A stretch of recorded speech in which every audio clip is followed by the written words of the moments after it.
Bismillahirrahmanirrahim. Assalamualaikum warahmatullahi wabarakatuh. Alhamdulillahi ala ihsanih wa syukru lahu ala taufiqihi wa amtinanih. Asyhadu an la ilaha illallah wahdahu la syarika lahu ta'ziman li sya'nih.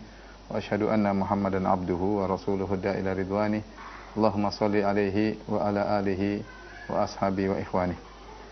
Para hadirin dan hadirat, para ikhwan dan akhwat, para pemirsa Raja TV dimanapun Anda berada, kita melanjutkan pembahasan kita dari tafsir surat Luqman, dan kita lanjutkan pada ayat berikutnya, yaitu pada ayat yang ke-10. Ya. Allah Subhanahu wa taala berfirman, "Khalaqas samawati bighairi 'amadin tarawnaha wa alqa fil ardi rawasiya an tamida bikum wa batha fiha min kulli dabbah wa anzalna minas samaa'i ma'an فأنبتنا فيها من كل زوج كريم هذا خلق الله فأرني ماذا خلق الذين من دونه بل الظالمون في ضلال مبين." Allah berfirman, dialah Allah yang telah menciptakan langit, ya, yang bertingkat-tingkat, ya, 7 langit tanpa ada tiang yang kalian lihat, dan Allah melemparkan ke atas bumi hujan, gunung-gunung, ya, yaitu Allah meletakkan di gunung-gunung di atas permukaan bumi agar tidak mengguncangkan kalian, dan Allah memperkembangbiakan segala macam jenis makhluk yang bergerak, yang bernyawa di bumi, dan kami turunkan air hujan dari langit lalu kami tumbuhkan padanya segala macam tumbuh-tumbuhan yang baik. Inilah ciptaan Allah, maka perlihatkanlah olehmu kepadaku apa yang telah diciptakan oleh sembahan-sembahan kalian selain Allah. Sebenarnya orang-orang zalim itu berada dalam kesesatan yang nyata.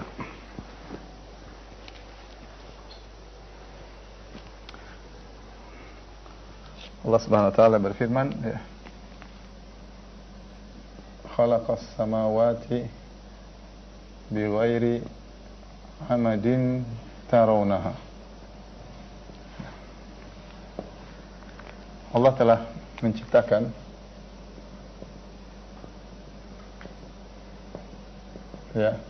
langit-langit tanpa tiang.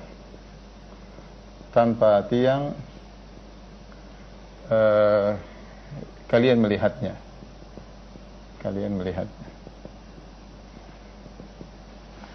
Baik, di sini kita tahu bahwasanya langit bertingkat-tingkat, dan ini semua diciptakan Allah Subhanahu wa taala. Namun langit tersebut Allah ciptakan bi ghairi amadin, tanpa tiang. Di sini ada khilaf di kalangan para ulama. Apa maksudnya tanpa tiang, ya? Ada 2 pendapat.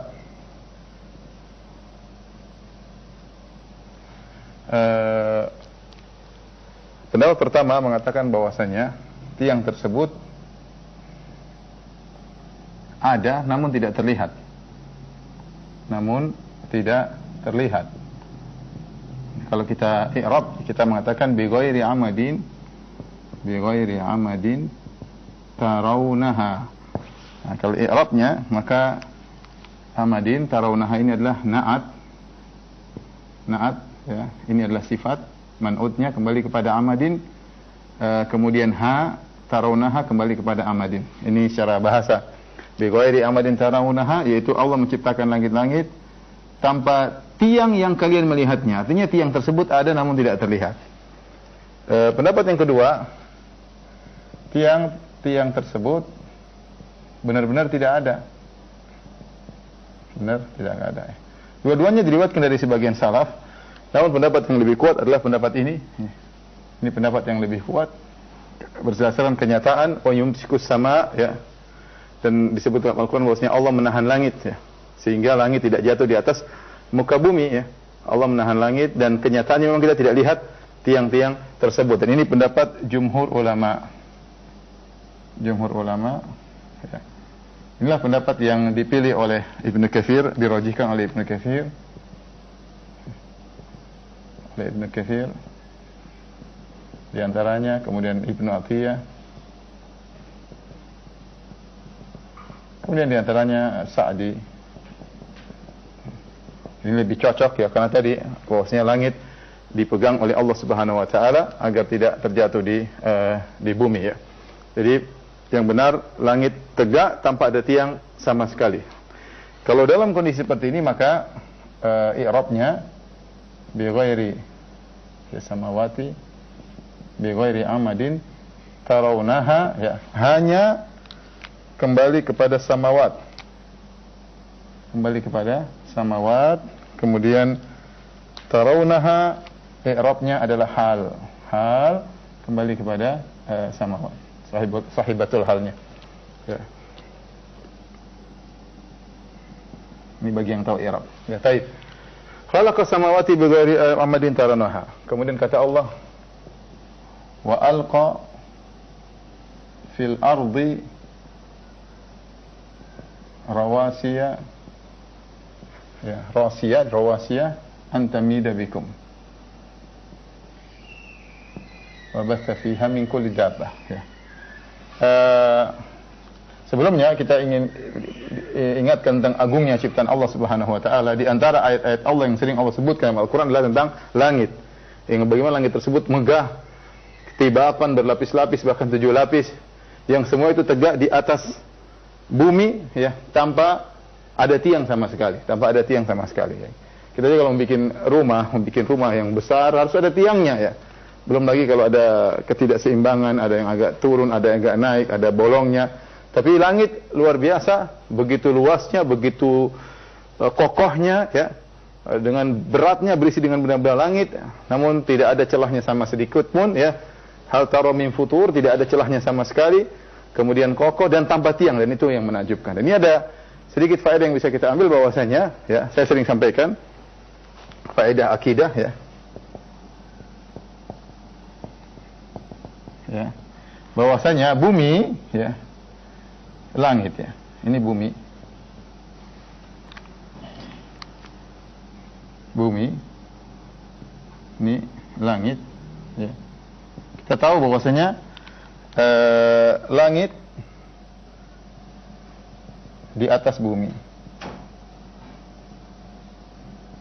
Kemudian langit lebih besar daripada bumi. Namun, ya, sebentar. Langit di atas bumi, namun langit lebih besar daripada bumi.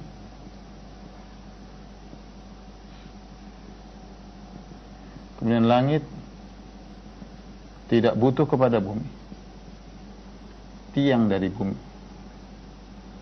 Kenapa? Karena Allah yang memegangnya.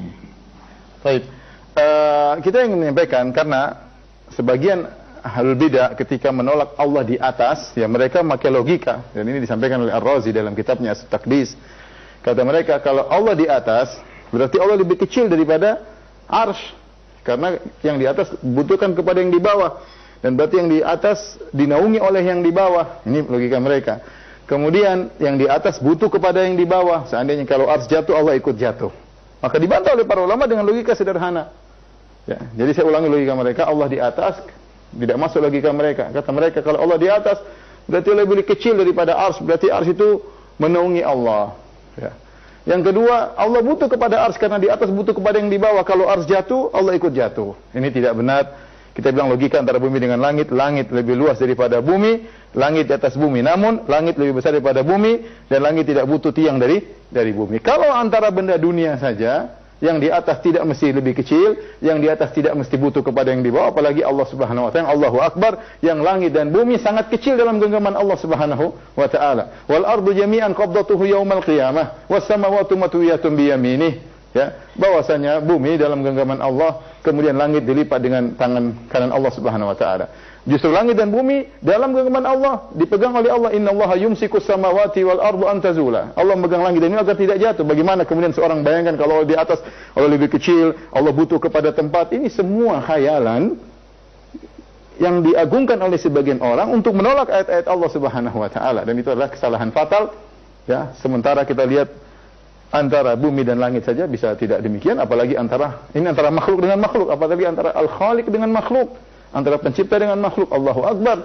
Lah, alam semesta ini kecil bagi Allah Subhanahu wa taala. Kenapa sampai bisa berpikir dalam benaknya kalau Allah di atas berarti Allah kecil, Allah diliputi oleh areal, Allah dinaungi oleh Ariel. Ini kesalahan orang berpikir, kemudian jangan menjadikan kemampuan kita tidak berpikir, kemudian kita menolak ayat-ayat Allah Subhanahu wa taala, mentakwil bahkan menyesatkan yang lainnya, sampai mengatakan kalau mengatakan Allah di atas berarti sesat dan yang lainnya. Ini adalah kesalahan fatal hanya karena otak tidak sampai, kemudian menolak ayat dan menyesatkan yang lainnya. Wallahu musta'an. Kita lanjutkan, wa alqa fil ardi rawasiya an tamida bikum. Allah melempar di bumi, wa alqa itu menempatkan. Allah menempatkan, ya, di bumi. Rawasiya maksudnya rawasiya gunung-gunung yang kokoh, ya.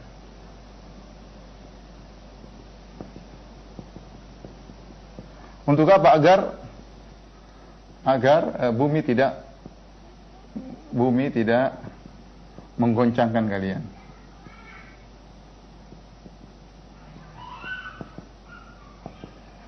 Baik. Di sini Al-Quran menyebutkan fungsi gunung, ya.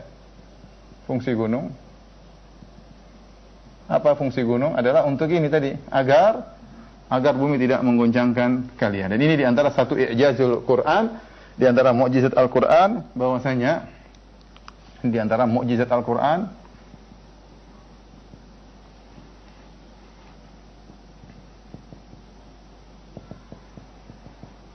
tentang gunung.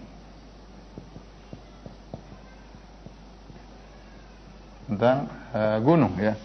Ternyata ada mukjizat Al-Quran, ternyata informasi Al-Quran, gunung itu, ya, seperti pasak, ya. Seperti pasak. Autada, ya. Pasak, ya. Pasak itu paku, ya, paku. Kalau kita paku, biasanya kan kalau kita bikin kemah ada pasaknya, ada pakunya. Nah, pakunya kita paku, maka yang terlihat di luar cuma sepertiganya, yang menjulang ke dalam 2/3-nya, atau yang keluar cuma sedikit, mungkin cuma 1/10-nya, di dalamnya lebih dalam, agar semakin kokoh, semakin menjulang ke dalam, maka dia semakin kokoh. Dan itu tidak tergambarkan oleh banyak orang ketika zaman dahulu, apalagi 1000 tahun yang lalu tatkala Al-Quran turun. Sebagian orang menyangka namanya gunung itu sekedar diletakkan di atas bumi. Ternyata tidak, ternyata dia punya akar yang menjulang ke dalam. Ini baru diketemukan oleh para pakar geologi dari Amerika, dari Jepang, ya, setelah ratusan tahun atau ribuan tahun setelah Al-Quran menyatakan demikian. Jadi ternyata gunung, ya, seperti pasak. Jadi kalau ada gunung, ini bumi, ternyata dalamnya ini menjulang lebih jauh, ya. Lebih jauh. Ini akarnya lebih dalam daripada atasnya. Akarnya lebih dalam dari atasnya. Contoh seperti Gunung Everest atau Gunung Himalaya, atasnya 9 kilo, dalamnya 125 km, ya, sampai sekitar 10 belasan kali lipat, ya. Atasnya cuma sampai 9 km Gunung Himalaya, dalamnya 125 km, ya, paling tidak sepertiganya atau lebih daripada itu. Ya, ternyata gunung demikian. Nanti akan kita jelaskan apa fungsinya, ya. Kemudian Allah juga menyebutkan dalam ayat ini, ya, gunung adalah pencegah goyangan, goyangnya bumi,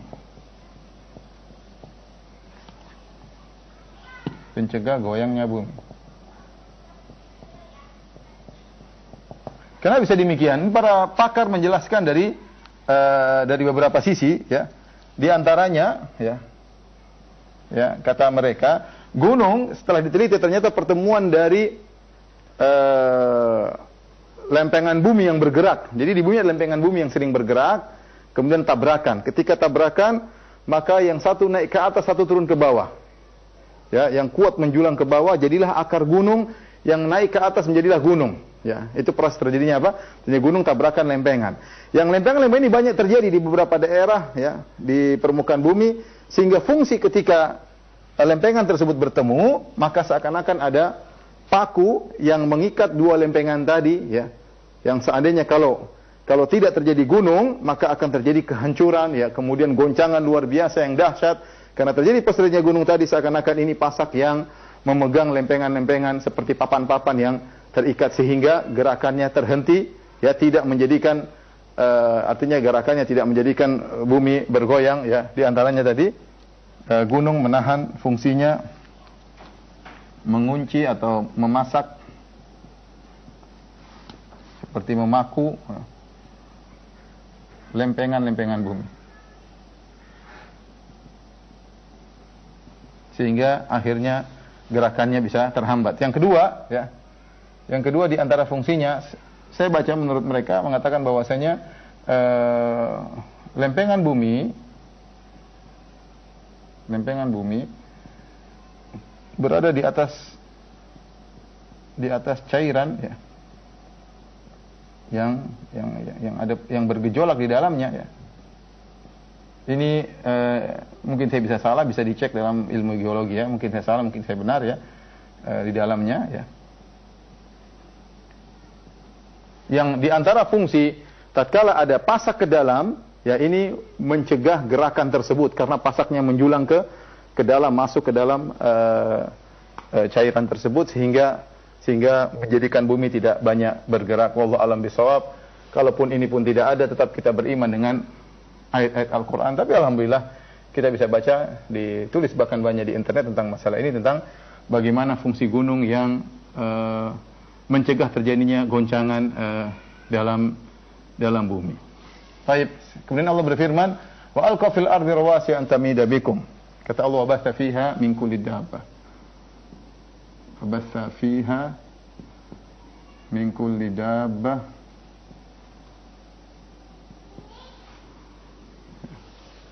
Wa anzalna minas sama'i ma'an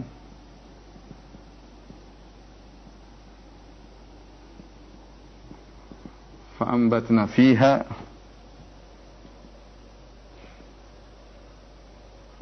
min kulli zawjin karim, min kulli zawjin karim ya.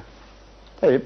Kemudian kata Allah Subhanahu wa taala, Allah menebarkan di atas muka bumi, ya Allah ya, menebarkan di atas muka bumi atau di bumi ya, di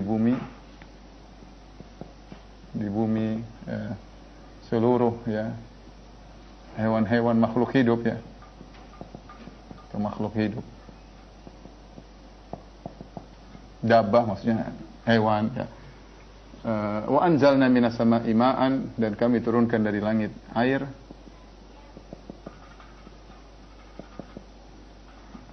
Air hujan dari langit,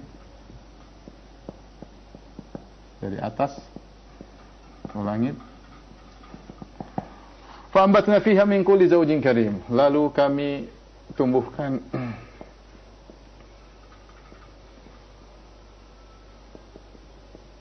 di bumi ya dari seluruh ya jenis yang mulia.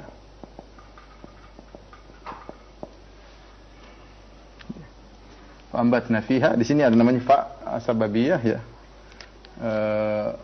Dengan air tersebut ya, maka Allah tumbuhkan berbagai macam tumbuh-tumbuhan yang mulia, yaitu yang indah, yang mulia atau yang indah ya. Kata para ulama, karim di sini bisa diartikan pada dua makna, karim atau mulia ya, indah.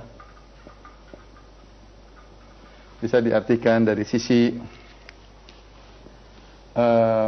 proses penciptaannya yang sempurna, yang indah, sempurna dan indah. Dari sisi bentuk ya, tumbuh-tumbuhan tersebut yang indah, Dua-duanya tafsiran yang benar. Wallahu alam bisawab. Baik, tolong dihapus. Lanjutkan. Kita lanjutkan sekaligus. Allah Subhanahu wa taala berfirman, "Hadza khalqullah. Fa'aruni madza khalaqal ladzina min duni. Balidh zalimuna fi dhalalim mubin."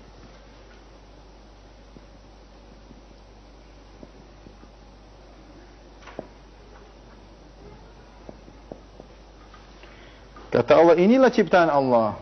Inilah ciptaan Allah. Fa'aruni madza khalaqal ladzina min duni. Maka perlihatkanlah kepadaku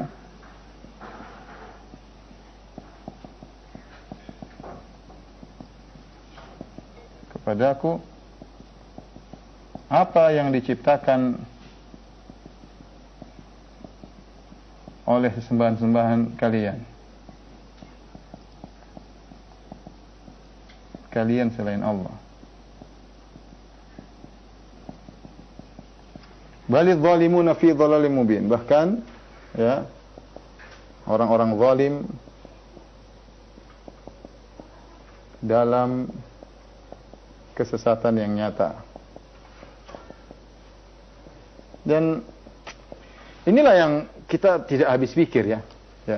Tidak habis pikir. Bagaimana mungkin seorang menyembah Tuhan yang tidak pernah mencipta? Ini pertanyaan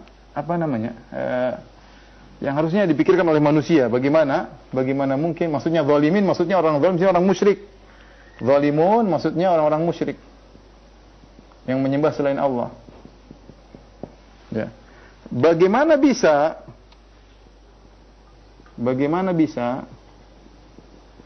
ya, manusia menyembah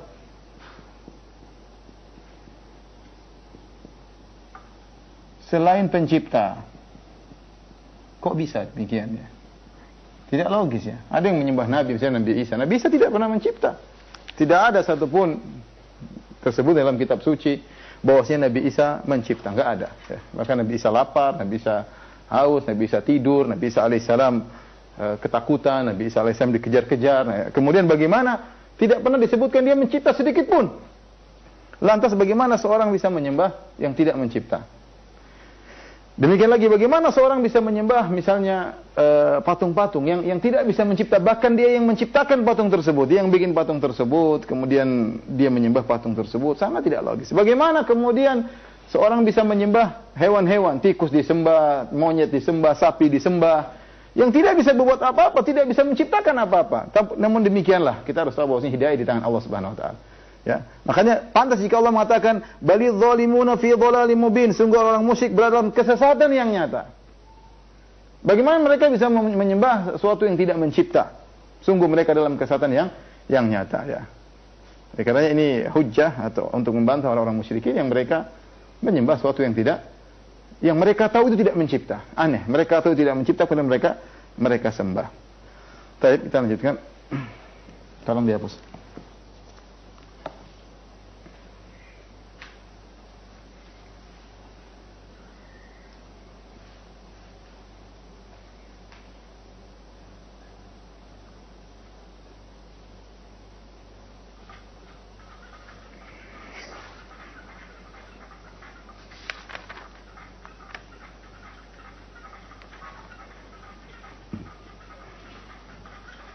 Selanjutnya kita masuk pada ayat yang berikutnya, ayat yang 13. Allah Subhanahu wa taala berfirman, ayat yang ke-12 ya. Wa laqad atayna Luqmanal hikmata an yashkur lillah. Wa may yashkur fa inna ma yashkur li nafsihi. Wa man kafara fa inna Allaha ghaniyyun hamid. Allah Subhanahu wa taala, sungguh kami ya telah berikan hikmah kepada Luqman, yaitu bersyukurlah kepada Allah. Dan barang siapa bersyukur kepada Allah, maka sungguhnya dia bersyukur untuk dirinya sendiri. Dan barang siapa yang kufur, tidak bersyukur, maka sungguhnya Allah Maha Kaya, Maha Terpuji. Setelah itu Allah menyebutkan di antara hikmah-hikmah yang Allah turunkan, berikan kepada Luqman, yaitu nasihat dia kepada anaknya.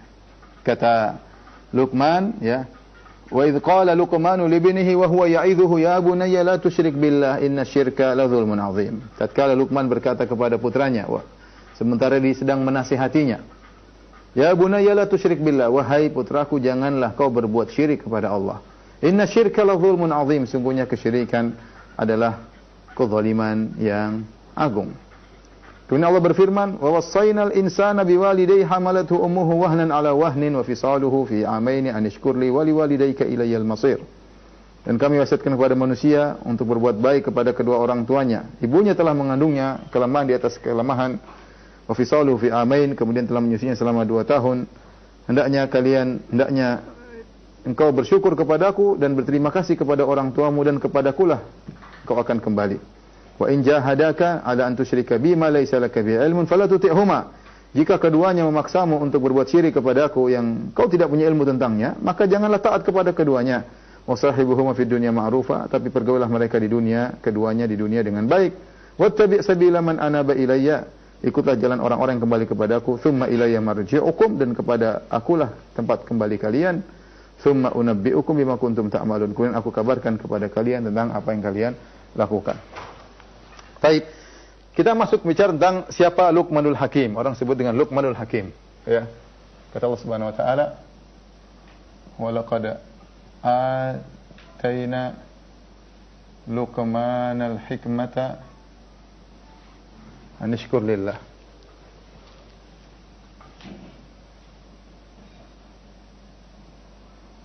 Anishkur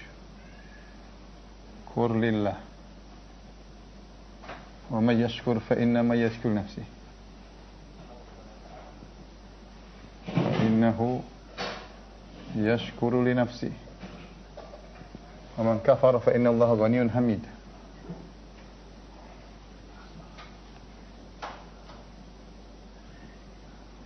Fa inna Allaha ghaniyyun hamid. Baik. Wa laqad atayna, sungguh kami telah memberikan kepada Luqman al-hikmah. Ya. Sungguh kami telah anugerahkan kepada Luqman apa? Al-hikmah. Hikmah. Ya, anishkur lillah, ya, hendaknya kau Luqman bersyukur kepada Allah. Hendaknya engkau Luqman bersyukur kepada Allah. Bersyukur kepada Allah. Baik, ini pertanyaan, siapa Luqman ini? Luqman ini adalah sosok yang diperselisihkan oleh para ulama dalam beberapa hal. Luqman. Ya, siapa Luqman ini? Ada khilaf dalam beberapa hal di kalangan para ulama. Yang pertama, yang kedua, yang ketiga. Yang pertama, apakah Luqman nabi ataukah Luqman nabi ataukah hamba yang soleh? Hamba yang soleh dan bukan nabi. Ibnu Katsir rahimahullah taala mengatakan memang datang dari sebagian salaf, namun ada yang mengatakan Luqman adalah nabi, namun semua riwayat yang mengatakan Luqman adalah nabi adalah riwayat datang lemah dari salaf. Kebanyakan jumhur mengatakan Luqman adalah hamba yang soleh. Ini yang benar. Jumhur salaf, jumhur ulama, Luqman bukan nabi. Luqman bukan nabi. Kemudian juga dikhilafkan tentang nasabnya, ya. Nasabnya. Ya, ada beberapa pendapat, di antara dia mengatakan Luqman, ya. Luqman adalah putra saudarinya Ayub. Saudarinya Nabi Ayub alaihissalam. Ada yang mengatakan Luqman adalah putra bibinya Ayub alaihissalam. Kalau begitu berarti Luqman adalah sepupunya Nabi Ayub alaihissalam. Ya. Ada yang mengatakan Luqman, ya, hidup di zaman Nabi Daud. Datang riwayat, ya, di zaman Nabi Daud alaihissalam. Daud alaihissalam. Ya. Kemudian khilaf juga tentang pekerjaannya. Namun saya ingin sampaikan bahwasanya, ya, mayoritas ulama berpendapat Luqman hidup dari Bani Israel. Berpendapat Luqman orang soleh dari kalangan Bani Israel. Bani Israel. Baik. Pekerjaannya pun ada khilaf. Ada yang mengatakan dia adalah najjar, ya, tukang kayu. Ya. Ada yang mengatakan dia khayyat, tukang jahit. Ada yang mengatakan dia adalah qadhi. Qadhin, yaitu qadhi, hakim di zaman Nabi Daud. Di zaman Nabi Daud alaihissalam. Ada yang mengatakan dahulunya dia adalah budak, ya. Budak yang dibebaskan oleh tuannya. Oleh tuannya. Adapun ciri fisiknya, ya. Ciri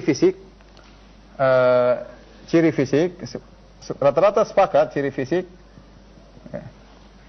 Luqman disebutkan orang berkulit hitam.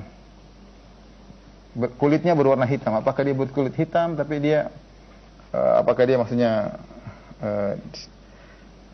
apa namanya? Yang jelas dia berkulit hitam. Oh, kulitnya berwarna hitam.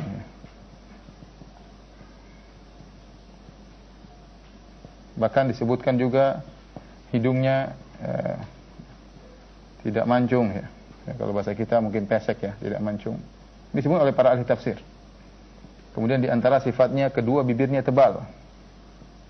Seperti ya, ciri-cirinya orang hitam, orang negro dan seperti misalnya bibirnya hitam, ya.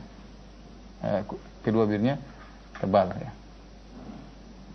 Inilah Luqman, subhanallah, bagaimana seorang yang kulit hitam, kemudian bibirnya tebal, tapi hatinya bersih, kemudian Allah pilih dia. Ini menunjukkan Islam benar-benar tidak rasis, ya, tidak membedakan antara hitam dan putih dari warna kulit, ya. Dan sebagaimana banyak orang-orang mulia yang mereka berkulit hitam dalam Islam, ditanya Bilal bin Rabah, ya. Di antaranya Luqman, bagaimana Allah jelaskan bahwasanya Luqman berkulitnya hitam, hidungnya tidak mancung, kedua bibirnya tebal, ya. Fisiknya mungkin biasa atau bahkan tidak menarik, tetapi ternyata dimuliakan oleh Allah Subhanahu wa taala. Makanya Nabi berkata, "Innallaha la yanzuru ila suwadikum wala al-ijaz al-jaham ajsamikum walakin yanzur ila qulubikum wa a'malikum." Sesungguhnya Allah tidak melihat kepada rupa kalian, tidak melihat kepada paras kalian, fisik kalian, tapi Allah lihat kepada hati kalian dan Allah lihat kepada amal kalian. Maka jangan terpedaya, ya. Kita selalu memperhatikan fisik kita, memperhatikan rupa kita, ya, tapi kita lupa membersihkan hati kita, kotoran-kotoran hati kita. Lihatlah Luqman, sampai orang bilang badannya hitam, hatinya putih bersih. Tapi ini kira-kira tentang Luqman, intinya sepakat dia adalah seorang hamba soleh dan ada beberapa khilaf di kalangan para ulama. Ya Allah, dan disebutkan oleh para ulama Luqman adalah orang yang masyhur. Sampai di sini dalam suatu riwayat ketika Nabi bertemu dengan Suwaid bin Samit, ya, ketika itu dia seorang ahli yang memberi nasihat, ketemu dengan Nabi SAW, Nabi dakwahi dia. Ini sebelum hijrah. Nabi dakwahi dia karena dia seorang yang terkenal, pandai berbicara, beri nasihat. Maka Suwaid mengatakan, saya punya sesuatu yang saya bawa. Nabi bertanya, apa yang kau bawa? Kata dia, Majalatul Luqman. Itu nasihat-nasihat Luqman. Maka Nabi mengatakan, coba dengarkan kepadaku. Maka Suwaid bin Samit menyampaikan kepada Nabi SAW. Kalau saya tidak salah ingatannya Suwaid bin Samit, nanti bisa dicek lagi. Dia menyampaikan nasihat tersebut, kata Nabi, ini perkataan laqaulun hasan. Ini perkataan yang indah. Walladhi indi ahsan min hadha. Yang saya bawa lebih baik daripada ini, kata Nabi SAW. Maka Nabi pun menyampaikan ayat-ayat Al-Quran. Akhirnya Suwaid ketika tidak beriman langsung di depan Nabi, tapi ketika dia pulang kampung ke kaumnya, disebutkan terjadi peperangan, kalau tidak salah perang Bu'ath, dia meninggal, semua orang mengatakan dia sudah masuk Islam. Ya, tetapi nasihat-nasihat Luqman adalah suatu perkara yang masyhur, ya, sampai orang-orang Arab pun mengenalnya tentang Luqman ini. Nasihatnya dikumpulkan sampai dibawa oleh Suwaid bin Samit tadi tentang nasihat-nasihat Luqman. Insyaallah nanti kalau ada waktu di penghujung pengajian, mungkin pertemuan berikutnya, saya akan sebutkan tentang nasihat Luqman dikumpulkan oleh para ulama. Di antaranya dikumpulkan oleh yang disebut dengan hikmah, ya, dikumpulkan oleh Al-Alusi, ya, dalam kitabnya Ruhul Ma'ani, sekitar 28 nasihat. Kemudian diteruskan oleh Tahir bin Ashur dalam kitabnya Tahrir wa Tanwir, dia nukil dari Alusi, kemudian dia tambahkan sehingga totalnya 70 nasihat. Itu kata-kata mutiaranya Luqman, ya. Itulah hikmah, ya. Hikmah itu apa, ya? Orang bilang tadi kata-kata mutiara. Hikmah, ya, nasihat-nasihat. Kalau istilah kita adalah apa? Kata-kata mutiara. Kata-kata emas, ya. Dari Luqman Al-Hakim. Allah mengatakan, "Walaqad ataina Luqman al-hikmata an ishkur lillah." Kami berikan kepada engkau wahai Luqman hikmah, an ishkur lillah, hendaknya kau Luqman bersyukur kepada Allah. Anugerah yang Allah berikan berupa ilmu, ini anugerah besar. Allah tidak berikan dia harta. Perhatikan, Allah tidak berikan dia harta, Allah tidak berikan dia jabatan, Allah tidak berikan, tapi Allah berikan dia hikmah yang menjadikan dia mulia dan mengharuskan dia bersyukur kepada Allah Subhanahu wa taala. Ya, mengharuskan dia bersyukur kepada Allah. Kata Allah, "Anishkur lillah." Bersyukurlah kepada Allah wahai Luqman, ya. Ya. Dan ini menunjukkan agungnya ilmu, ya. Dan para anbiya mereka dimuliakan dengan ilmu. Kemudian Allah berfirman, "Wa may yashkur fa innama yashkuru li nafsihi." Barang siapa yang bersyukur,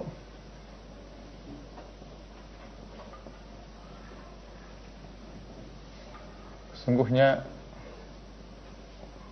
dia bersyukur untuk dirinya.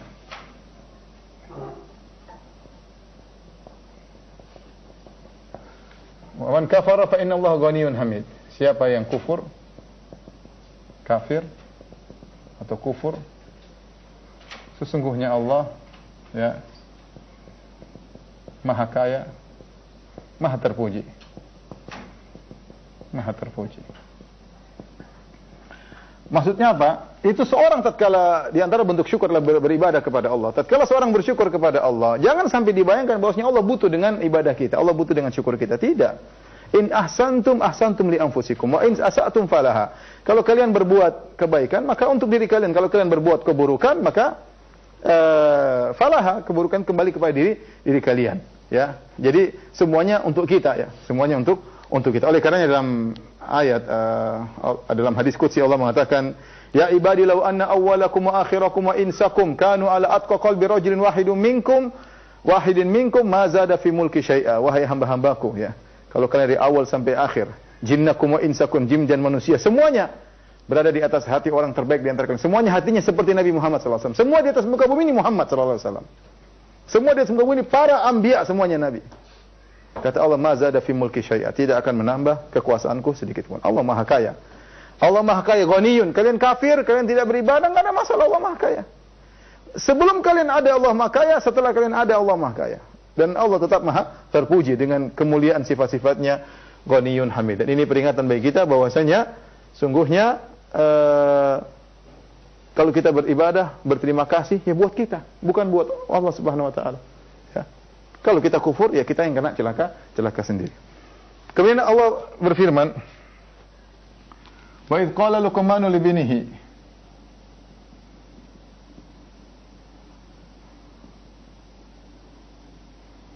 Li binihi wa huwa ya'idhuhu. Ya bunayya la tusyrik billah. Inna syirka la zulmun azim.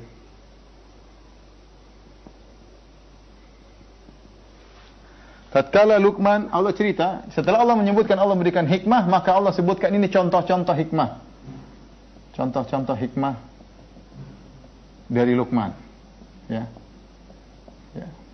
Contohnya Allah sebutkan, tatkala Luqman berkata kepada putranya, ketika Luqman berkata kepada putranya, ya, wa huwa ya'idhuhu, dan dia menasihati putranya. Ya bunaya, wahai putraku, la tusyrik billah. Jangan kau berbuat syirik pada Allah.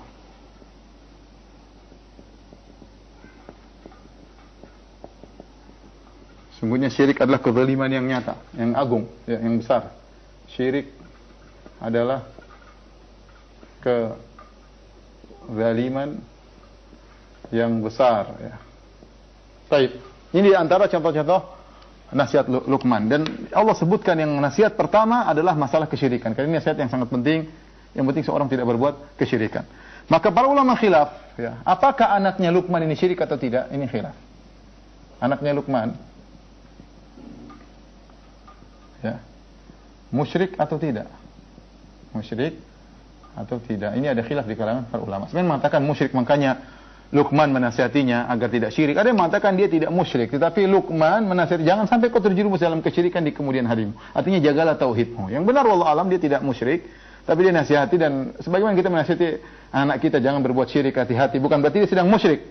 Ya, tidak ada zahir bahwasanya dikatakan dia musyrik. Wa huwa ya'idhuhu, apa itu mau'izah?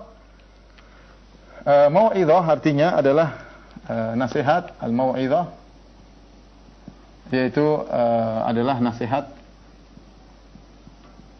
yang disertai dengan apa? Targhib wa tarhib, motivasi dan peringatan.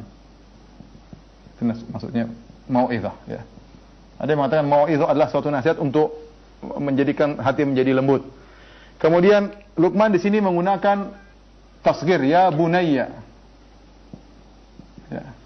Dan ini kata para ulama menunjukkan lafal kasih sayang. Tasghir menggunakan metode tasghir, pengecilan itu ini bahasa Arab ya. Kadang dalam rangka untuk menghina, kadang dalam rangka untuk kasih sayang ya, karena kelembutan kepada putranya. Dan ini apa namanya? Maksud saya nasihat bagi kita semua ya, harus perhatian sama keluarga ya.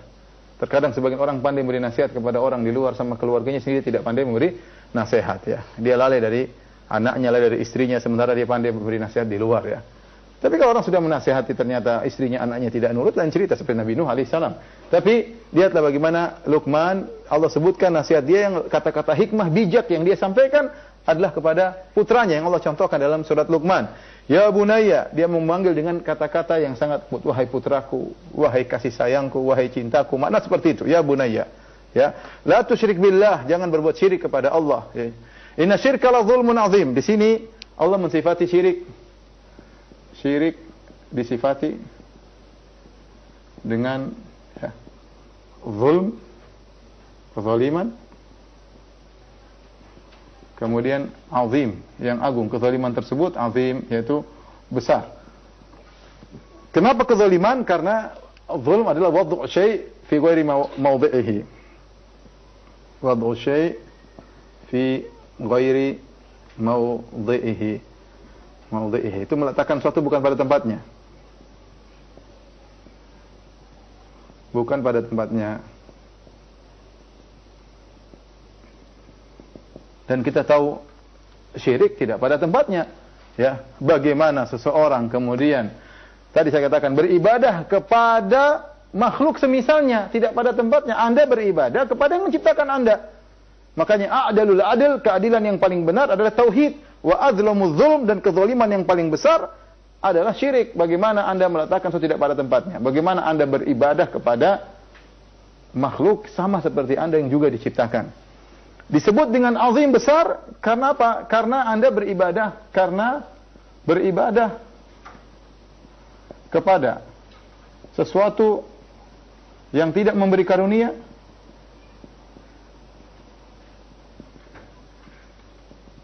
dengan meninggalkan, dengan ya menyekutukan, menyamakan dengan Sang Khalik pencipta, Sang Khalik, Sang pemberi karunia. Memberi karunia. Maka syirik itu adalah kezaliman yang sangat besar ya. Kezaliman yang sangat besar. Tapi ini tinggal 8 menit gimana? Lanjut atau tanya jawab?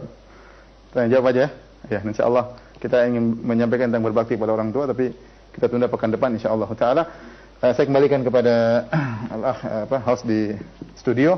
Kalau ada yang bertanya saya persilakan. Wallahu taala alam bishawab. Baik, terima kasih Ustaz atas materi yang telah disampaikan di kesempatan malam hari ini. Pendengar maupun pemirsa, sebagaimana telah disampaikan, kita masuk ke sesi tanya jawab. Silakan bagi Anda yang ingin terhubung 0218236543 dan pesan singkat di 0819896543. Baik, kita coba angkat di line telepon, silakan. Halo. Ya. Silakan. Kembali kami sapa untuk pendengar. Oh iya, nah, sudah ada yang terhubung. Halo. Halo. Halo. Ya, assalamualaikum. Waalaikumsalam. Silakan Pak, dengan siapa? Nah, Masya Allah terputus. Mohon maaf untuk para pendengar maupun pemirsa yang lainnya. Bagi Anda yang ingin terhubung 0218236543. Nah, ya, kita angkat kembali. Halo. Silakan. Assalamualaikum. Waalaikumsalam warahmatullahi. Dengan siapa? Assalamualaikum. Waalaikumsalam warahmatullahi. Dengan siapa Pak? Dari mana? Dengan Bapak Soha di Bangka. Iya. Baiknya dikecilkan dulu volume radio atau televisinya. Nah, silakan ke pertanyaannya Pak. Ini Pak, pertanyaannya, Luqman itu hidupnya di zaman Nabi yang mana? Ya, cukup. Nah, ditunggu jawaban dari Ustaz ya. Barakallahu Ya. fikum. Cukup. Nah, silakan Ustaz. Tadi telah saya jelaskan ada khilaf di kalangan para ulama, tetapi kebanyakan ulama menyatakan bahwasanya Luqman hidup di zaman Nabi Daud alaihissalam. Bahkan ada yang mengatakan beliau adalah qadhi di zaman Nabi Daud alaihissalam. Ya, sebagian lagi mengatakan beliau adalah ponakannya Nabi Ayub, ya, atau sepupunya Nabi Ayub alaihissalam. Jadi intinya dia hidup di zaman Nabi-Nabi Bani Israel. Ini menurut pendapat para ahli tafsir. Tentunya tidak ada dalil yang tegas sahih dalam hal ini, tapi disebutkan oleh para ahli tafsir dalam buku-buku tafsir mereka. Wallahu a'lam bishawab.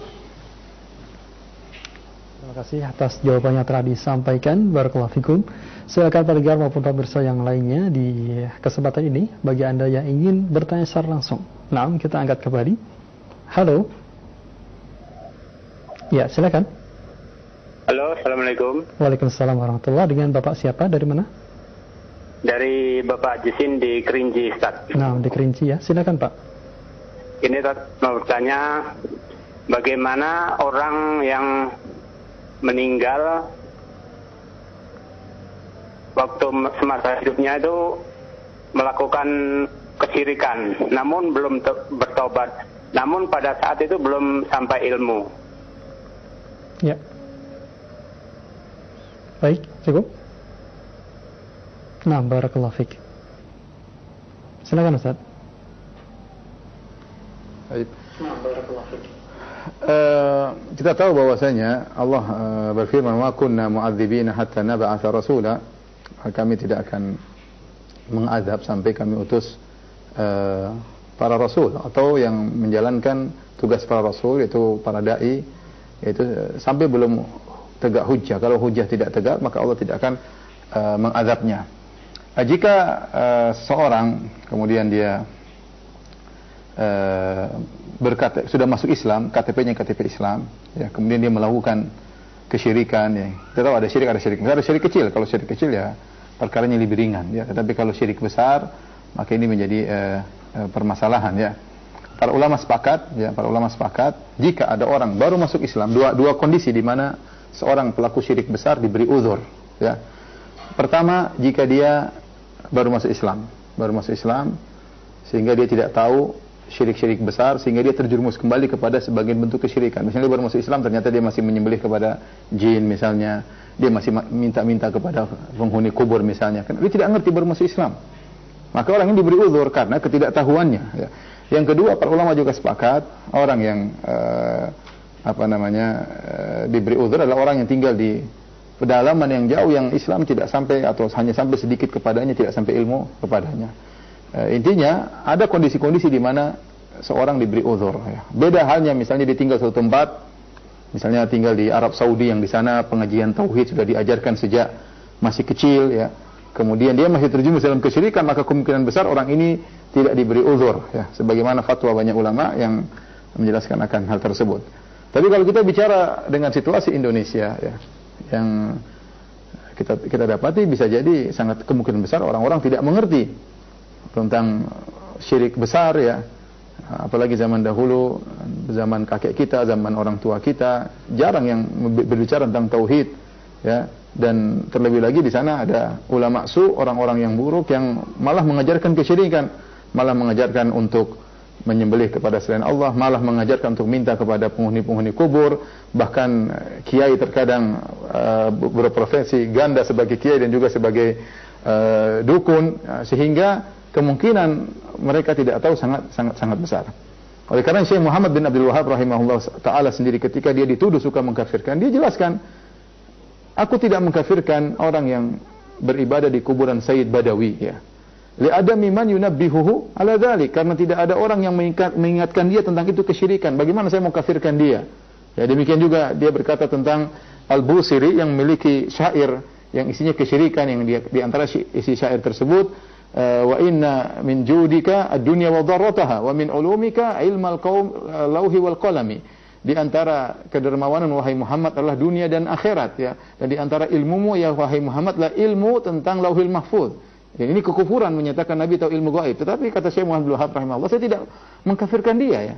Karena tidak tahu tegak hujah atau tidak. Jadi intinya, selama orang tua kita yang dulu kemungkinan besar tidak tahu, dia terjumus dalam, saya tidak tahu, tadi penanya tidak sebutkan syirik apa yang dia lakukan, ya. Kalau syirik kecil maka dia tidak keluar dari Islam. Kalau syirik besar yang dia lakukan, ya, kemungkinan besar dia belum sampai hujah kepadanya. Kemungkinan besar, ini perkiraan saya. Tetapi kalau kita ragu, maka kita boleh berdoa misalnya, ya Allah, jika orang tuaku meninggal dalam kondisi Islam, maka ampuni dosa-dosanya, angkatlah derajatnya, ya. Wallahu alam bisawab, ya. Tapi perkiraan saya kira-kira dia mungkin tidak tahu. Tapi tadi kalau ada keraguan, kita boleh berdoa dengan ta'liq, kita mengatakan, ya Allah, ampunilah orang tuaku jika dia meninggal dalam kondisi Islam. Wallahu ta'ala alam bisawab. Terima kasih atas penjelasan dan juga jawabannya. Pertanyaan berikutnya dari pertanyaan WhatsApp yang berbunyi, Ustadz, bagaimana cara mendidik anak usia 2 tahun untuk menjauhi kesyirikan? Nah, Ustadz. Usia 2 tahun untuk menjauhi kesyirikan. Nah, Ustadz. Wallahu alam bisawab, anak seumur 2 tahun yang penting kita biasakan dalam kegiatan-kegiatan Islam, ya. Kalau kita jelaskan mungkin belum begitu paham, ya. Paling kita ajak, melihatkan, nampakkan bagi dia tentang sholat. Kita kalau sholat kita ajak dia sholat, kita baca Quran depan dia, kemudian kita memuji-muji Allah di hadapan dia, ya. Anak sangat mudah karena mereka tumbuh di atas fitrahnya selama tidak ada yang merubah fitrahnya, ya. Kata Allah dalam hadis qudsi, khalaqtu ibadi hunafa, ya, fajtalathum syayatin. Aku ciptakan hamba-hambaku dalam kondisi hunafa, dalam kondisi condong kepada tauhid, menjauhi kesyirikan, ya. Hanya saja syaitan kemudian menggelincirkan. Tapi intinya kita mungkin belum bisa berdialog sama anak masih umur 2 tahun, tapi kita contohkan saja dalam kehidupan kita tentang bagaimana ibadah yang benar, bagaimana kita sholat, bagaimana kita baca Quran, bagaimana kita minta kepada Allah, bagaimana kita muji Allah. Dia sering dengar pujian-pujian kepada Allah. Dan insya Allah itu tertanam tauhid kepadanya. Nanti kalau tiba-tiba ada orang yang minta kepada selain Allah, dia akan mengingkari di kemudian hari. Ya, karena fitrah